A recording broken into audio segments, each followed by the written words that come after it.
Hey there, Diocese of the Rio Grande. Happy 4th of July weekend. This is a quick update just to bring you up to date on the disaster response for the fires in Ruidoso, Alto, and Mescalero, New Mexico, and also to let you know about the continuing disaster response efforts for the Calf Canyon and Mora fires in the northern part of the diocese. So first, let's talk about Ruidoso.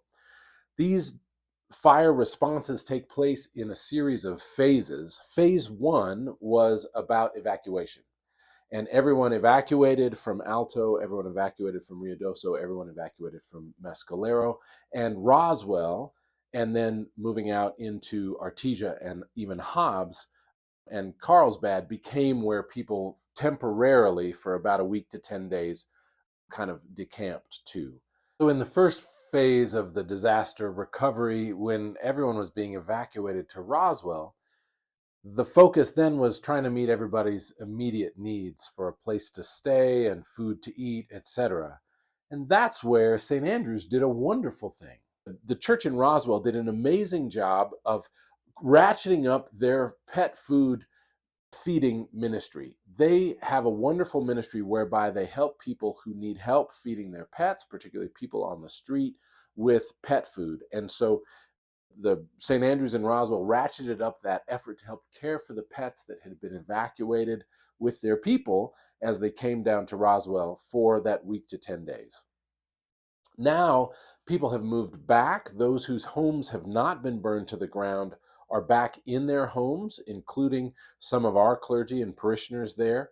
Our church, the Church of the Holy Mount, was not damaged, thanks be to God, because that church, Holy Mount in Ruidoso, is now helping to feed people who are coming back into the community. And they had a wonderful community supper on Thursday night in order to help feed people who are in need coming back. Speaking of the Church of the Holy Mount, this couldn't have happened at a worse time for them as a congregation. The Church of the Holy Mount is in transition. They don't have a permanent rector in place or a priest at the moment, and yet the lay leadership there has done a fabulous job of keeping the congregation together and keeping the congregation going. In the response to this particular crisis, they have created a discretionary committee. That discretionary committee is made up of the senior warden, the junior warden, the co-treasurers, and another vestry member, and they get together on a regular basis in order to help meet the needs of the community by distributing aid and funds, etc. And so that's the group we're going to be working with as we try to get help and aid to the people of Alto and Ruidoso and Mescalero. But there are, of course, people who have lost their homes. As in many of these fires, it is a one is taken, another is left kind of situation where embers from the fire were launched into the air. And if an ember landed on your house may have burned to the ground, even if it was not behind the fire line. And so there are neighborhoods in which one house burned to the ground and one right next door did not. And so there are people that are unhoused at the moment, trying to make those longer term, like it may take a year or 18 months to get their home rebuilt. That involves insurance claims and all kinds of difficulties and hurdles. People may be sort of permanently relocating for a time while their home gets rebuilt. You're also aware, I'm sure, that fire is not the only danger. When the fire burns through, that leaves soil that is not able to hold moisture.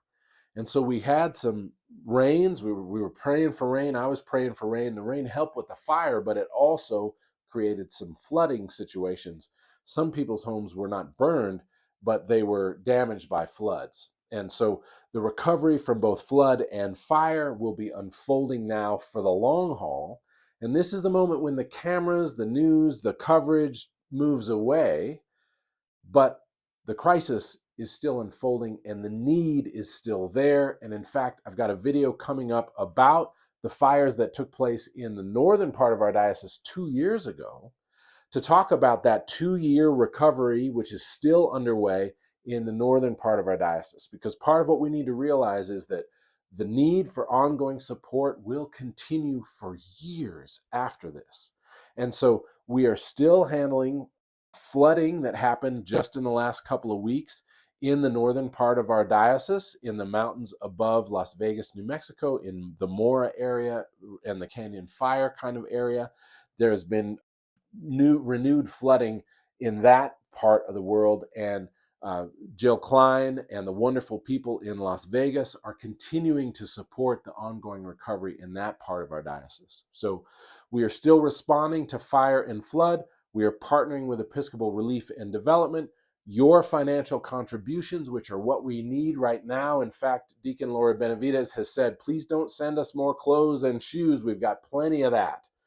What we need right now is funds to help people with housing or rehousing or food. Or the thing about money is it's flexible, and the people on the ground can do whatever they need with it. So you can contribute financially by going to the Diocese of the Rio Grande website. I'll put the link right in the description below, and you can contribute through the diocesan website directly to the fire relief efforts that are going on. I want to thank Canon J.P. Arosa. I want to thank Deacon Laura Benavides and all the people both in St. Andrews in Roswell, and Susan Pickett, their priest there, and all the people in Holy Mount who are helping to feed people right now. We will continue with this effort and keep you up to date. Next week, I'm going to be doing my annual spiritual retreat to the Monastery of the Holy Cross, so you won't be hearing from me, but I will be praying for all of you all, and we'll keep you up to date as this situation unfolds. God bless you, Diocese of the Rio Grande.